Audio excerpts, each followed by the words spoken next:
Hey guys, welcome back. Welcome back.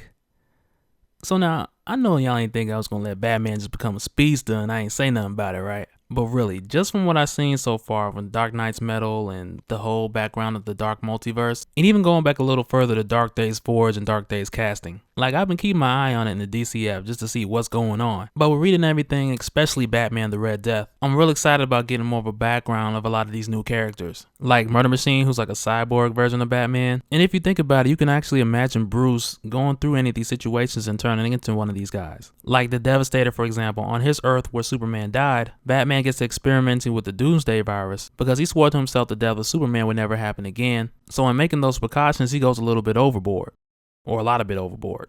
But that one in particular, I don't think we'll get to like early November. But the thing is, with each version of these Batmen, they don't break the character of Bruce Wayne. And this is much credit to all the writers for the different issues, Frank Thierry, Scott Snyder, Peter J. Tomasi. And it's really a couple months before we get to dive into each one a bit deeper. But with Scott Snyder talking about the direction that they're going with each one, and the origin of Red Death being revealed, showing us more of the motivations and the background of that character. And that's what I'm going to focus on for this video mainly, because it's really just some good writing. And it starts off on Earth 52 where Batman's chasing down the Flash, because it's literally the end of everything for these guys. And Bruce has come to the point where he's like, Barry, man, you suck at being the Flash, man. Just give me the Speed Force. And it really seems like at this point where their world is ending, like Batman's been holding this back for a while. Like all these things he's saying has just been bottled up over time. And although we don't have a lot of background about Earth 52, like up to this point, we know that Bruce and Barry have been friends. Very similar to other renditions, Earth 1, New 52, Rebirth, and all that. But in the Dark Multiverse, what they're trying to fix, and we'll later on see them escape, their world is described as one of many that shouldn't even exist.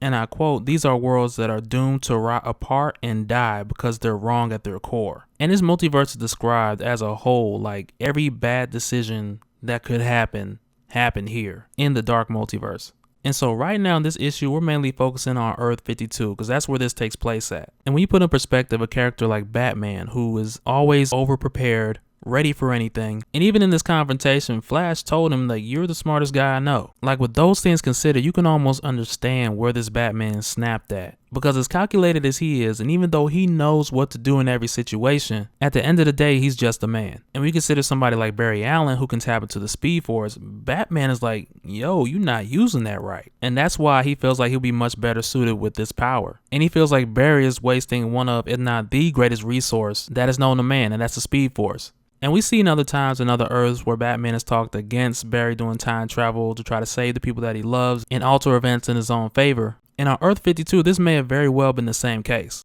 He may have warned this Barry before about making these same type of mistakes. And we know from their conversation that Barry has made similar mistakes to the Earth 1 Barry that we're used to.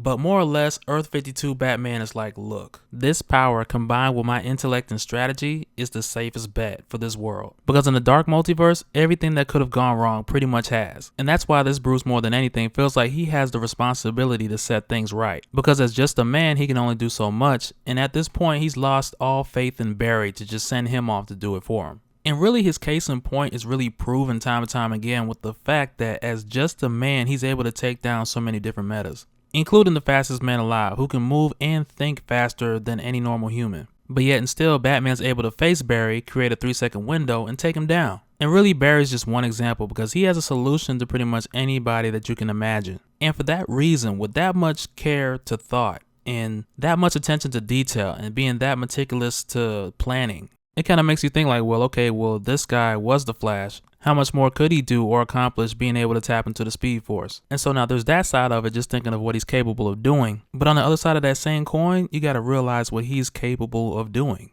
And this version of Batman has come to the place where he's willing to destroy Barry in order to take the Speed Force from him. And it's pretty haunting the way he does it because he told Barry, you know, you can either do this willingly or I can take it from you. And in that take it from him option, it involves both of them being torn apart and being joined together as the Red Death. And eventually they did separate and Bruce was close to taking him out, but Dr. Fate ended up saving Barry at the last minute so that Bruce wouldn't kill him. And we'll definitely see Barry again, there's no doubt about that, because Barbados mentioned before that it wouldn't end here. And so with those things mentioned, that's more so Red Death's origin and a couple of his motives as well. But to really understand this character better, you gotta kind of think about all the things that he wants to go back and change. You have his parents' death, which is something that haunts him constantly, and is really what definitively instilled within him that paranoia of preparation. And it feels like this Batman that we're dealing with now has taken that to a whole nother level, because he's come to a point where he realized that being prepared is not enough. It wasn't enough for Barbara Gordon, it wasn't enough for Jason Todd, so this Bruce in particular has finally met that breaking point to where he has to do it himself. And he's watched the other League members with these godlike powers try and fail time and time again. So at this point, especially with the world ending, he's like, you know what, I'm just gonna do it my way. And he just goes on a murder streak, dude, killing like every villain that you can think of. And like they show a few in the panels, but I think it was more than that. Like Penguin gets it, Scarecrow gets it, Man-Bat,